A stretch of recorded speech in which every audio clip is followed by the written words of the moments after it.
Williams. Last season they had a dog of a car.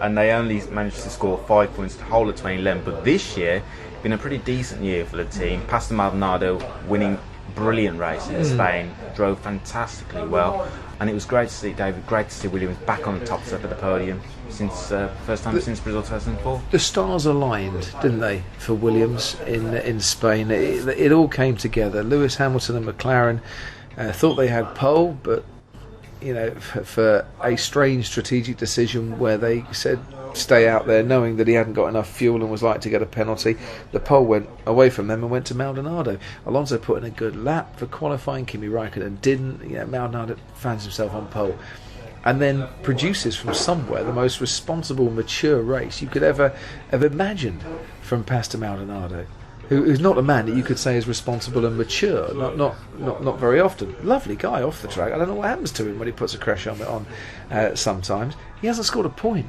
since Spain. If Bruno Senna could qualify in the top 10 a little more regularly, he's only done it once, then he would be outscoring Maldonado easily.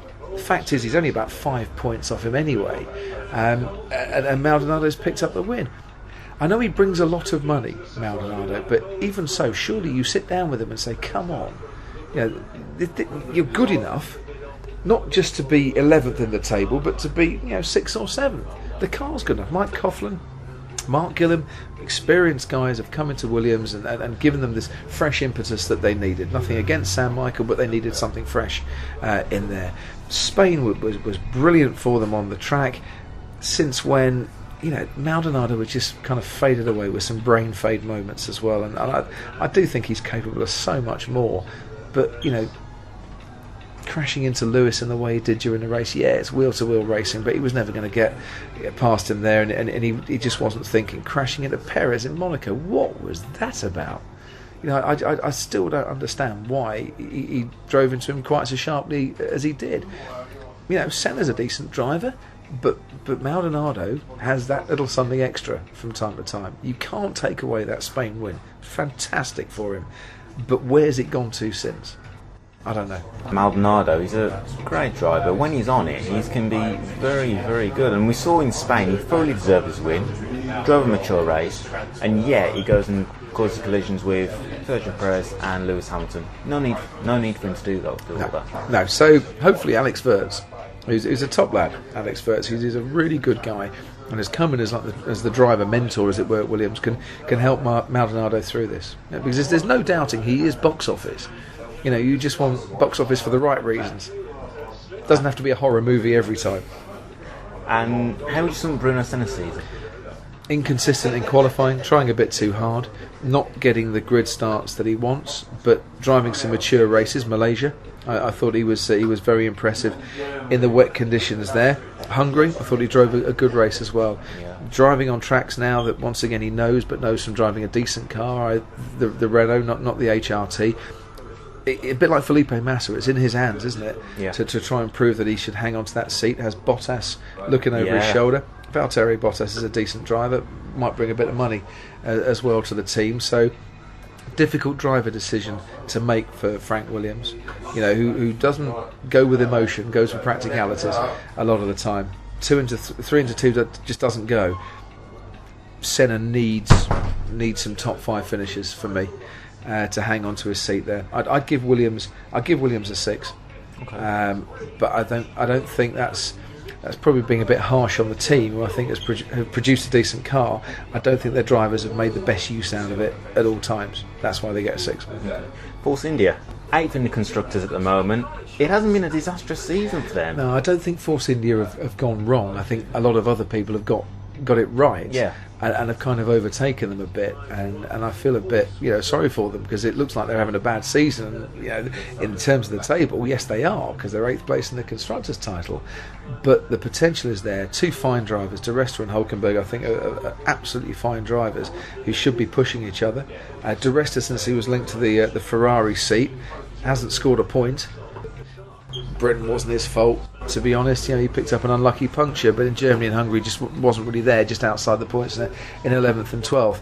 But we need to see them come back strong in Spa as well. Spa's a good track for them. Yeah. They got their pole position there. They've had top 7 finishes there as well, and go back to 14 years ago when Damon Hill and Ralph Schumacher were getting a 1-2. You know, for Eddie Jordan's only 1-2 in Formula One. So you know, it's a good track for that team, and I think we'll see a bit more from them. I'd give them a 6 as well, because they're neither good nor bad. They're having just a decent season. But we saw last year, 2011, Force India, they had a very strong second half to the season. They did. They picked up consistent points. Back to that word consistency again. Maybe they can do that again. I certainly hope so, because they're a cracking bunch of guys. I mean, Paul Di Resta and Nico Hulkenberg, 2 talented drivers, and you'd expect them to be challenging for points in the remaining races. 2 talented drivers, but they've had about 30 races each, I think, in Formula One. So not the experience of you know, an Alonso or a Webber, but not inexperienced either. So we'll see. I think there is more to come from Force India. Okay. Toro Rosso. It's a mess. I'm going to say it's an absolute mess at Toro Rosso at the moment. Ascanelli, you know, has fallen out with Franz Tost. Franz Tost is blaming everyone but himself. They got rid of Buemi and Alguersuari, fine drivers. Didn't really do anything wrong, I didn't think, but such as the Red Bull Young Driver Development Programme, that they weren't given another chance. They're all looking for that new Sebastian Vettel. They're not going to find it if they keep ditching people too early. And they're also bringing in Ricciardo and Verne, who nothing against them, aren't exactly going to help you develop a car, and they're both having, you know, their first season in a slightly competitive car in Formula One. Verne is his first year. Ricciardo's made the move up from HRT. We'll see now as we go into tracks that Ricciardo knows a little bit better, how well he does. But they haven't scored a point since Malaysia. The car looks completely uncompetitive. They've been knocked out in Q1 7 times this season. To be honest, I'll give them a 3, and they're lucky to get a 3, because something needs to change at Toro Rosso, because they can't be that bad. There is the cliche, you needing time to improve, but had Sebastian Buemi and Jaime Alguersuari remained with the team, I just wonder if Toro Rosso would have scored more points by now. Toro Rosso was 6th on the grid in Spa last year through Alguersuari. I think, yes, they would have scored more points. I think they would have brought more points home. But that's not to take away from the talent that Verne and Ricciardo have, because I think they are very talented guys. You look at what Ricciardo did in Bahrain in qualifying. He was absolutely sensational. He was 6th on the grid, and he matched Vettel's sector times. You know, and then the teams have more sector times than on the normal timing screen. After the first sector, he was on pace with Vettel. He was on pole. He's a good driver. Verne is a good driver. These guys have won titles. They've won races. But to have 2 new guys thrown in at the deep end together, I'm not sure it's the right way forward. And the last thing Toro Rosso want to be doing is fighting with the Caterhams. They're fighting with the Caterhams. We'll get on to Caterham in a moment. They shouldn't be down there at all. They should be challenging the Saubers, the Williams, the Force Indias. But they're not fighting the Caterhams. They're not challenging the Force Indias and the Saubers. They're just kind of in a no man's land of their own, really. Yeah, in a league of their own. Yeah, some sort of league. Yeah, they're in a no man's land. They should send Paul McCartney in to play Pipes of Peace or something like that. Right. Well, going on to Caterham now. Really obscure World War I reference there from one of the worst songs ever recorded. Caterham, as you'd expect, they are the best of the 3 new teams. Personally, from my point of view, I think they should be challenging Lotus, Toro Rosso and the Williams. Would you go along with that? They've spent a lot of money. They have Renault engines, they have Renault Kers, they have the gearboxes they want as well. They have a team that have invested in their drivers, in Kovalainen and in Petrov. And should they be doing better? It's a hard thing to do, to score a point in Formula One, to challenge in Formula One. It's a team only in its 50th race, the Belgian Grand Prix. So we're maybe expecting an awful lot, but we're only expecting an awful lot because of the investment that Tony Fernandez has made into that team. I think the move to Leafield will help them. Bigger premises in the heart of the motorsport valley as well in the UK. Getting out to Norfolk might be what they need on this one. I'll make my judgment on Caterham this time next year. It's not that I expected more from them. I would like to see more from them, but I don't necessarily expect it because of the demands in Formula 1. Yeah, you scored out of 10th place, but it's still very difficult to make that transition. they picked up the 10th spot last year. That made a huge financial difference to them. But if they hold on to that 10th spot, then we see the true value of that extra financial boost. So let's not knock Caterham too much, but let's say that because of the expectations of Tony Fernandez and the claims made by the team, we should have seen something a little more from them so far. I'll give them a 5 because they are neither good nor bad really in the league that they want to at the moment. You want to see them getting into Q2 a little bit more regularly at the moment. The reason I say that Caterham, for me personally, I think they should be challenging the midfield teams by now is, I mean, take for example Force India. When they first entered Formula 1, they didn't score a point in the first season. Yet the second season, they were able to score some points. They were able to start challenging. Well, Force India took over from Midland and Spiker and took over from Jordan. The factory was already a Formula 1 factory. They weren't a team created from scratch, as it were. They already had an established base. They had established people, and I'm not saying Caterham don't. They have some fine people working for them, but it's a team that was set up from nothing in a short space of time. So it's going to take time for them to come good. To make the comparison with Force India to me is a little bit unfair on Caterham. That's why I've given them the 5. And I'm not knocking them too much, but in the next 12 months you want to see more from them. How do you sum Heikki and Vitali's seasons? Heikki's doing what he's doing, and he's doing it well. Vitali is doing what he's doing, and probably could do with a little bit more motivation. On his day, Vitaly Petrov is a damn good pedaler. We don't often see it all the time. Maybe the work rate needs to be upped a little bit.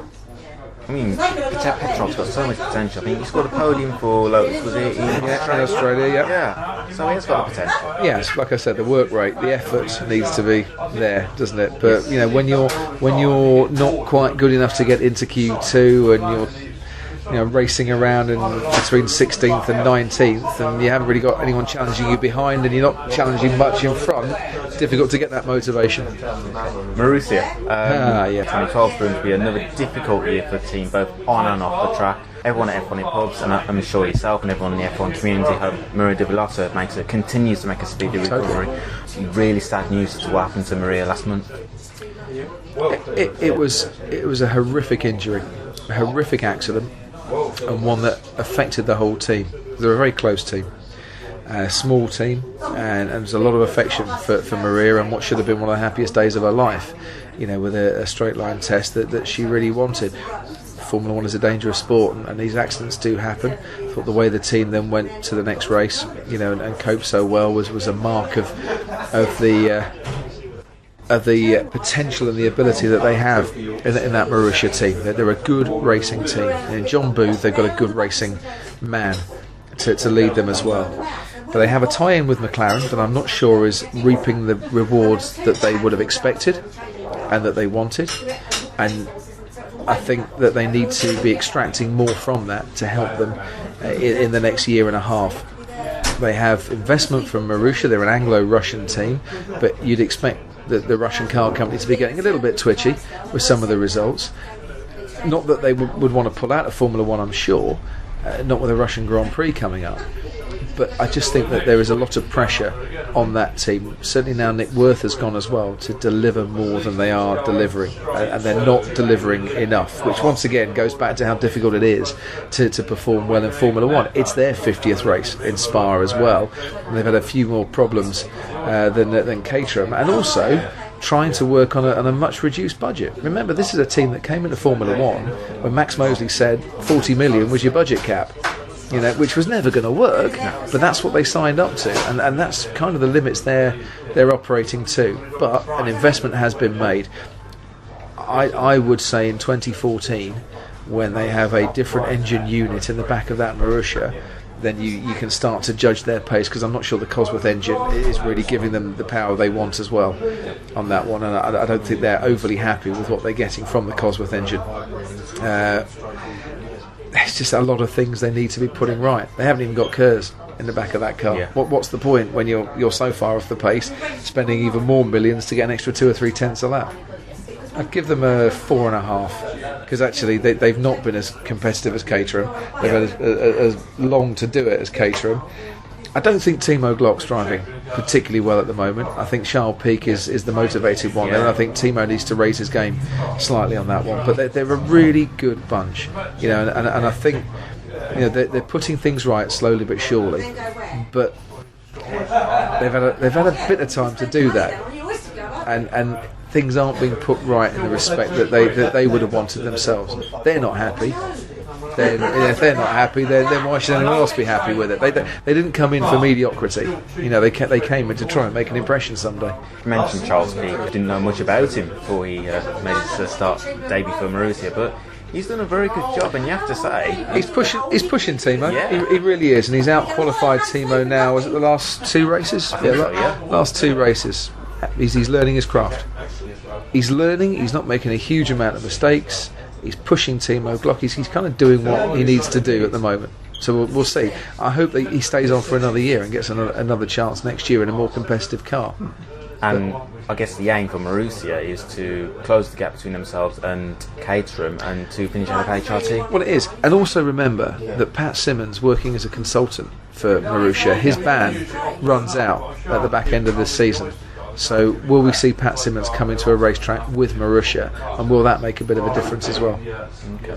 And now finally, HRT, another year's struggle for them. But once again, HRT are putting the building blocks in place. It's happened too late. There's been a hell of an upheaval behind the scenes, but they've now got their own base in Madrid. They've got something to work to. They need more sponsorship. They need a bigger budget. You give them a 3 because they're not showing much signs of improvement. They might be out qualifying Marussia from time to time, but issues like sending drivers out into a race knowing their brakes are not going to be good enough, is not good enough in Formula 1. If I was Carter-Cone or De La Rosa being told in Canada that the brakes might not last, then I want to be going no faster than 5th gear, quite frankly. It's a horrible thing for a driver, that one. De La Rosa gives them experience. Carter-Cone hopefully gives them some money because he's not giving him much else at the moment. You give them a 3 because they're not really competing in the race with anyone but themselves, and sometimes barely doing that. And the difference in financial power between, say for example, HRT and Red Bull, it's pretty big. Well, of course it's huge, and this is why maybe I'm being a bit harsh on the newer teams. They all came into Formula 1 under different conditions than they're operating in at the moment. So whilst it's right to make the odd points, we shouldn't be too harsh, I suppose, because they signed up for something completely different. But that doesn't mean that after 3 years they haven't been able to put that right, because they have had a chance to do that, and they haven't so far. Coming on to questions from the fans now. Just some very interesting questions. You've got loads of them. Yes. Not my fault the fans wanted to ask you a question, but here we go. First question from @Paul Hadsley. Hello, Paul. He asks, what did you first commentate on, and when did you realise you had the talent for it? My first ever commentary was at the Toulon Under-20 football tournament in the south of France, where somehow I blagged my way into commentating for the world feed. I spent 2 weeks in the south of France, and the first game was South Korea against France. I'll tell you how long ago it was. Robert Pires scored the goal for France, and they won 1-0, which was good, because I don't think I could tell the difference between a lot of the South Korean players, even though most of them had the same surname. Did I think I was any good at it? No.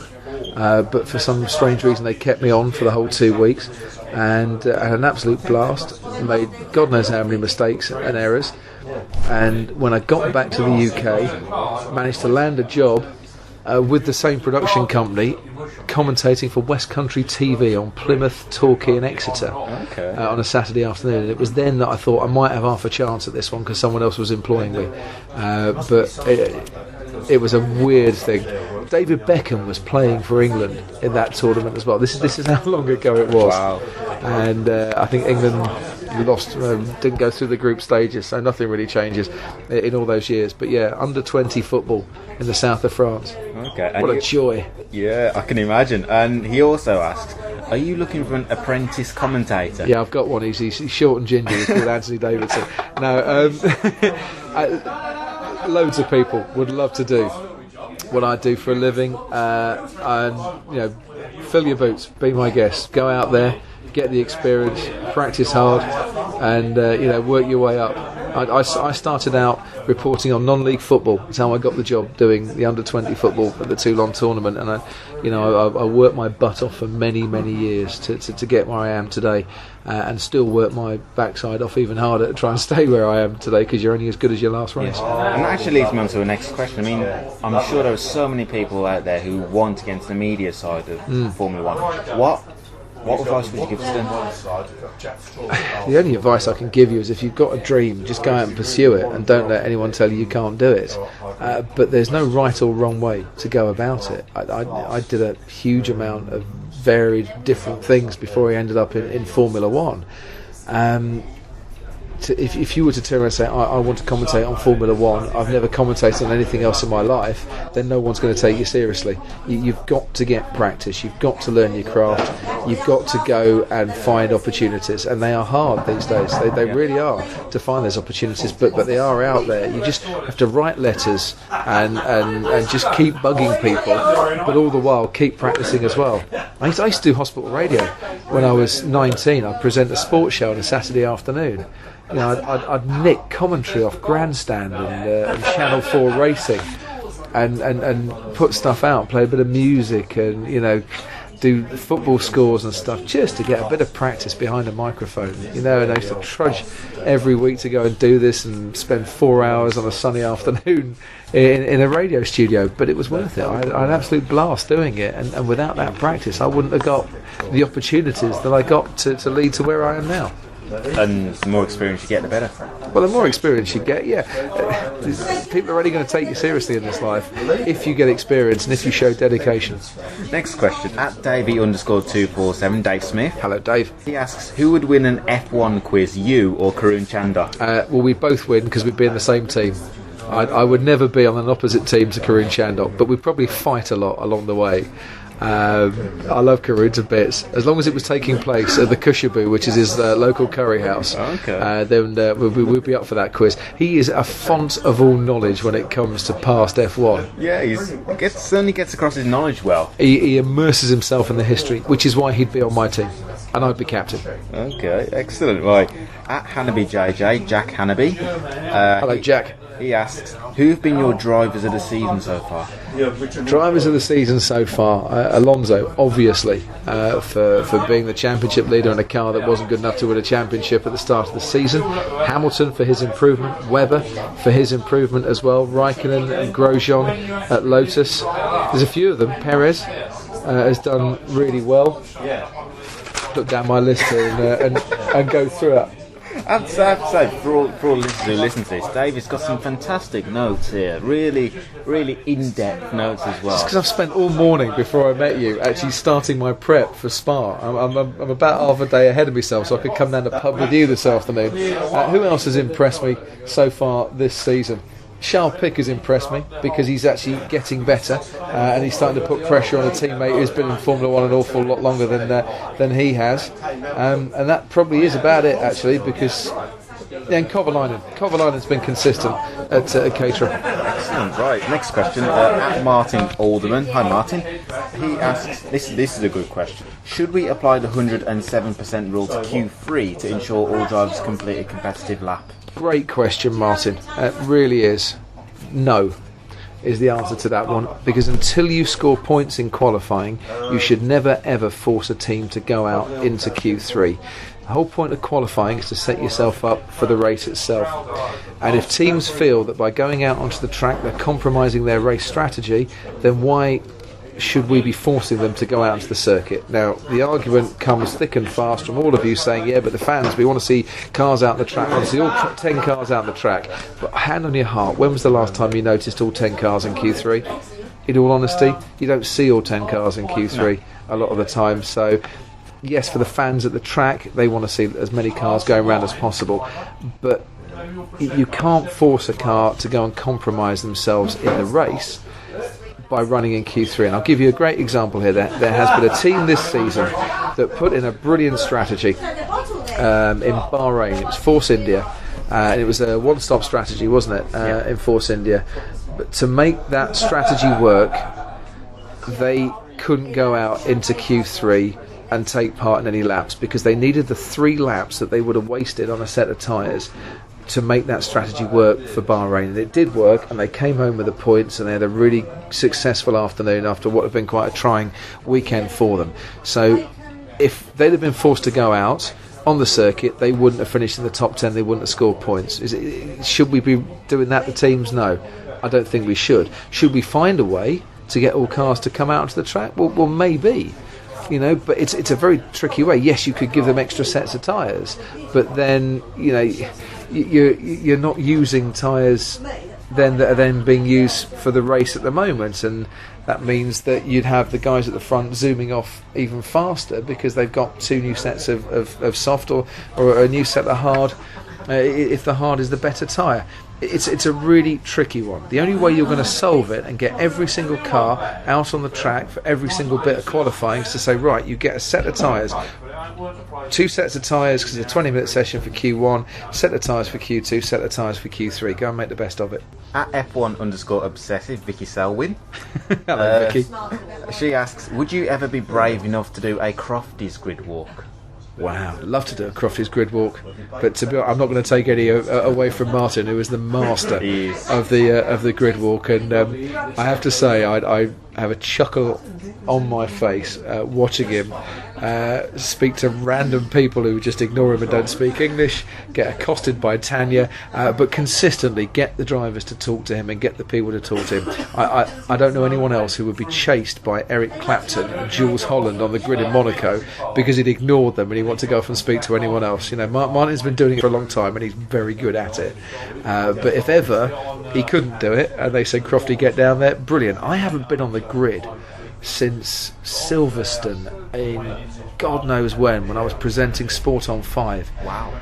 For Radio 5 Live, and I can't even remember the year because it must be 10 years ago, 9-10 years ago. Wow. At Silverstone when I was on the grid right at the start of the race, and I haven't been on the grid since then because I'm always in the commentary box. It's always great to see Martin bump into Bernie on the brilliant. Everyone knows Martin knows everyone else. That he is respected throughout the paddock and by people outside the paddock as well. And he's just a genius at the grid walk. It's one of the most random and fascinating bits of telly that you ever wish to see. And I tell you what, and I know we've been speaking for a long time today, but with a camera in front of you to talk for 10 minutes non-stop, to keep going when all that bedlam's going on around you, you need to have your wits about you. You need to have a really good producer with you and be pretty sharp as well. And mine continues to do a great job for Sky, so well he Martin. Does. At Von Blade, hasn't no name here. He could be royalty. Could be. That could be German royalty. Baron Von Blade. Yeah. Good. He asks, how did you get the official press conference questionnaire? They phoned me up. FOM, Formula One Management, phoned me up. I was in Morrison's at the time. I was shopping with the wife. So I was. I think I was in the frozen food section when they phoned me up and said, we want to change it round a bit, and we're going to get 3 of you to do the questioning. Would you be up for it? I'm thinking, would I be up for talking to the drivers the minute they come out of the car? Yes, thank you very much. That would be lovely. I remember going over to do the conference at Hockenheim in the infamous 2010 race. Yeah. Thinking, right, we've just been very critical of Ferrari here, Anthony and myself. I'm not quite sure if we're right or we're wrong, but that's the way we read the race, and I've got to ask a question here. And as I walked over, a press officer from another team shouted at me, Crofty, should be an interesting conference this. And I thought, right, okay, so we're in the right ballpark here, everyone else. Because when you're in the box, you're isolated, you don't know what everyone else is saying. Unless you've got Twitter on, I've got enough to be looking at. I don't always read Twitter during the race. And to sit and talk to Alonso and to Massa as well, who was just staring and wasn't happy whatsoever. It was a real privilege to be doing that conference, and the rest of them as well. I love doing them. Still doing them for qualifying. Changed a bit for after the race now as well. But to have the likes of Jackie Stewart and Nicky Lauda interview the guys, I think it's quite fascinating for the fans. Fantastic. At Squiffany, Tiff Fletcher, hi Tiff. Weird random Twitter names. She asks, who is the best person you've worked with in the commentary box? Squiffany. How could I choose between Anthony Davidson, Martin Brundle, Alan McNish, Karun Chandok, Jerome D'Ambrosio, Paul di Resta, Nico Hulkenberg, Johnny Herbert, John Watson, trying to think who else I've been in in an F1 commentary box with. That Robert Wickens. Who else have we been in? Manisha Calton-Bourne's been up there. Paul Hembry we've had up there. Oh, the list goes on forever. Manisha was fun, actually. We're having a bit of a giggle about soft blowing and hot blowing live on air, which was quite an interesting discussion. So I'm not going to choose between anyone that I've ever worked with in an F1 commentary box, because I enjoy my time with every single one of them. I really do. And we should mention Mark Hughes as well, who I've worked with quite a bit in the old Sports Extra days, and who continues to be alongside Martin and myself in the Skybox. The person who I have had I have to say the biggest goosebumps. Actually, there's two. Biggest goosebumps in a commentary box was when Jackie Stewart came into the box for the first time, and I got to work with a 3-time world champion. That was pretty cool. And also the time that I did a match at West Ham, and Trevor Brooking and myself were doing the commentary, and to sit and talk with one of my greatest sporting heroes on a level, ogle the Hammerettes at half time, and both get thoroughly depressed because West Ham lost 2-0. It was an experience that I would gladly have paid a king's ransom for. So how about that? That's fantastic. And she also got another question for you as well. Who would win in a left-handed arm wrestle between you and Ant Davidson? Davidson. He works out more than I do. He's actually left-handed as well. Okay. A fact that I didn't know until we played darts in Bahrain a few years ago one night, and we were playing darts, and I was beating him. I think I was five legs to nil, and he turned round and he said, "Why are you throwing with your left hand?" I said, "Because I'm left-handed, you idiot." He went, "Oh, right." I said, "Well, why are you throwing with your right hand?" He said, "Well, I don't know. I'm actually left-handed myself." I said, "Right, well, you could throw with your left hand if you wanted. Most people normally do throw with the hand they write with." He went, "Oh, well, she said, when I've seen it on TV, they always use their right hand." So, apart from Mark Webster, left-handed champion, James Wade and all that sort of thing. I said, "Mate, try your left hand. It might be better. It might give me more of a game." He was worse with his left hand than he was with his right hand, and he quickly went back to doing that again. Oh, okay. But he would definitely win an arm wrestling contest. Good old stories, eh?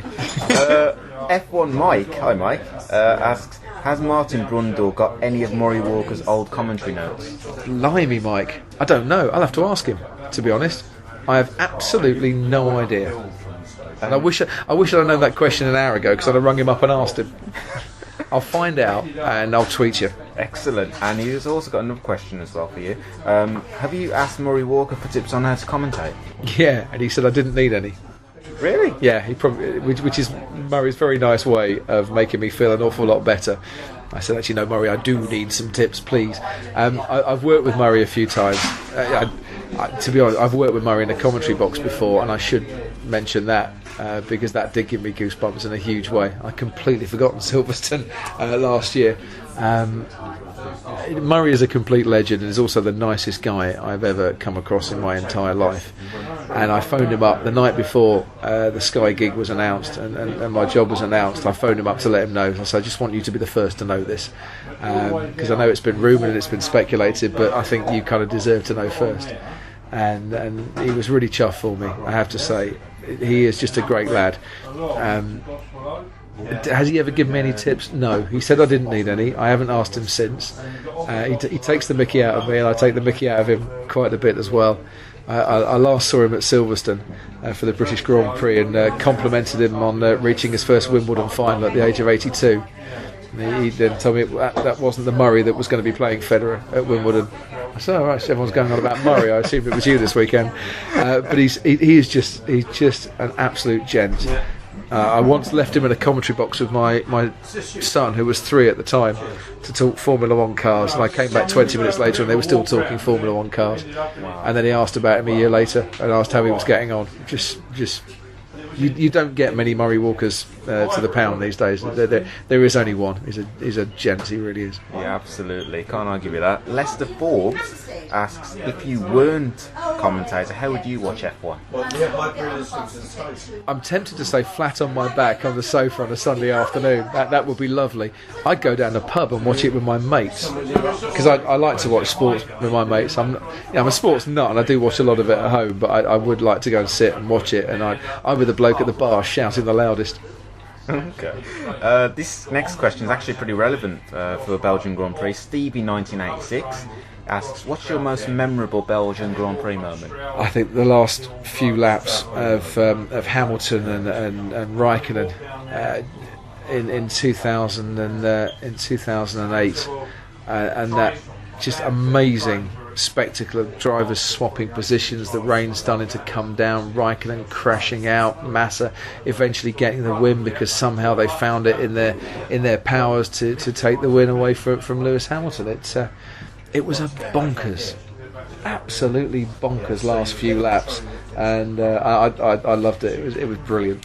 And Damon Hill, of course, winning in 1998, Jordan's first win. Well, yeah, you see, that's your biggest memory. In fact, we were talking about this off air on the F1 show on Friday night, because obviously we played a bit of it.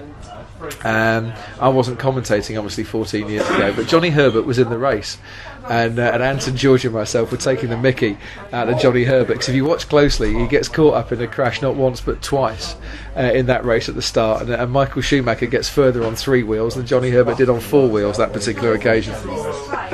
Now this is a cracking question. MS Ben H asks, what are the differences in commentating on the refuelling era compared to now? Blimey. Ben, that is a great question. And I'd like to give you a short answer, but I can't on this one. I think the differences are that now you pretty much know that the guy on pole is the fastest guy. In the refuelling era, then the fastest guy might have been 5th or 6th. You just don't know. It depends on how they fueled them. Take Toyota at Bahrain when they had their 1 and 2. They weren't the fastest cars in the race, but they managed to get the front row to create some headlines on that one. It makes strategy a little easier to read sometimes.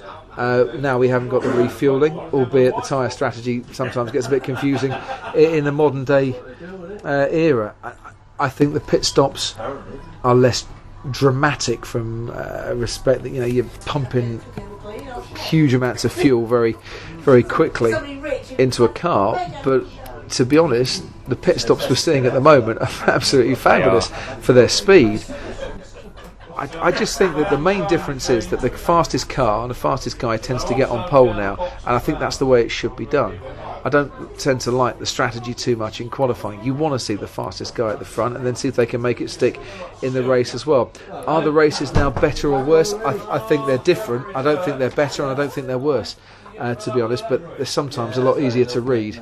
But it's a great question, it really is, and it's not one that I really thought about too much.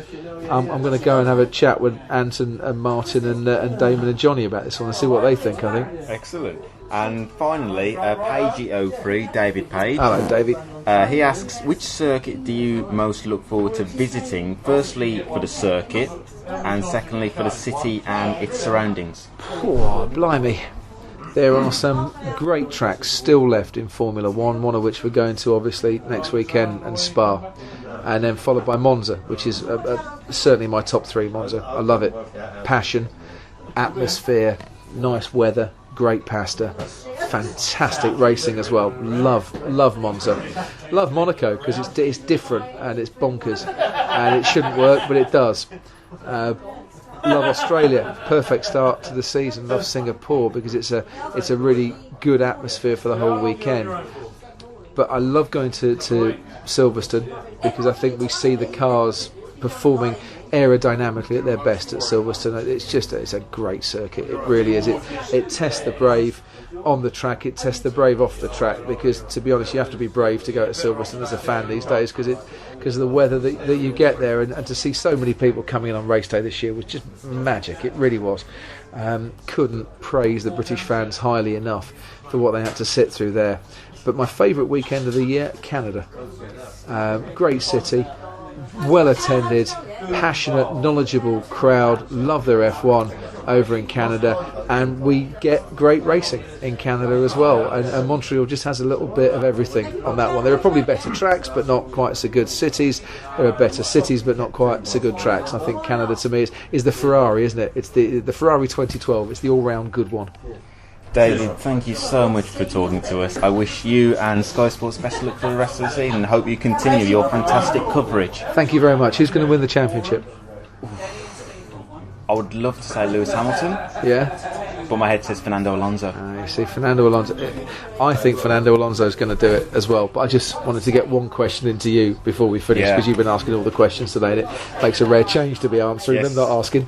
Cheers. Thank you very much for your time, and once again, thank you for taking time out of your schedule for me to interview you. My round. Shall we have a beer? Yes, why not? Cheers. Thank you very much. If you'd like to join in the fun with the podcast, or just find out where Formula 1 is being shown in your local area, log on to www.f1inpubs.co.uk or follow @F1inpubs on Twitter.